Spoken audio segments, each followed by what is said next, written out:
ఉపేంద్ర గారు కన్నడ స్టార్ హీరోస్‌లో ఒకరు. తెలుగులో కూడా 'కన్యాదానం', 'ఒకే మాట', 'రా', 'సన్ ఆఫ్ సత్యమూర్తి' వంటి మూవీస్‌తో తెలుగు ప్రేక్షకులకు కూడా పరిచయమైన హీరో. 'కేజీఎఫ్', 'సలార్' వంటి బ్లాక్ బస్టర్ మూవీస్‌ని తీసిన డైరెక్టర్ ప్రశాంత్ నీల్ కూడా తన ఇన్స్పిరేషన్ ఎవరంటే ఉపేంద్ర గారేనంటూ పలు సందర్భాల్లో ఉపేంద్ర గారి టాలెంట్‌ను మెచ్చుకోవటం కూడా జరిగింది. అయితే ఉపేంద్ర గారు ఈ స్థాయిలో సక్సెస్ కావడం వెనుక ఎన్నో కష్టాలున్నాయట.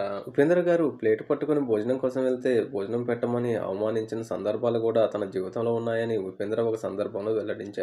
అయితే కెరీర్ తొలినాళ్లలో అసిస్టెంట్ డైరెక్టర్‌గా కూడా వర్క్ చేశారు. ఆ సమయంలో షూటింగ్ బ్రేక్‌లో భోజనం కోసం ప్లేట్ తీసుకొని ప్రొడక్షన్‌కి చెందిన ఒక వ్యక్తి వద్దకు వెళ్ళగా భోజనం పెట్టకుండా అవమానించారట. కానీ అదే వ్యక్తి ఉపేంద్ర గారు హీరోగా మారి సినిమాల్లో మంచి గుర్తింపు తెచ్చుకున్న తర్వాత తన ప్లేట్‌లో భోజనం వడ్డించడానికి ఒకరోజు వచ్చారని ఉపేంద్ర గారు పేర్కొన్నారు. నేను అప్పుడు ఎలా ఉన్నానో ఇప్పటికీ అలానే ఉన్నానని ఉపేంద్ర గారు చెబుతూనే మన లైఫ్‌లో జరిగే చేదు సంఘటనలు మనల్ని పాజిటివ్‌గా మార్చాలే తప్ప చెడుగా కాదని ఆయన చెప్పుకొచ్చారు. కెరీర్ తొలినాళ్లలో ఇలాంటి అవమానాలు చాలానే ఎదుర్కొన్నానని ఆయన కామెంట్లు చేశారు. ఏది ఏమైనా తాను జీరో నుంచే మొదలయ్యానని, కానీ ఇప్పుడు తనకంటూ ఓ గుర్తింపును ఏర్పరచుకున్నానని, త్వరలో 'వివై' మూవీ ద్వారా మరోసారి ప్రేక్షకులను మెప్పించడానికి సిద్ధమవుతున్నారంట ఉపేంద్ర గారు.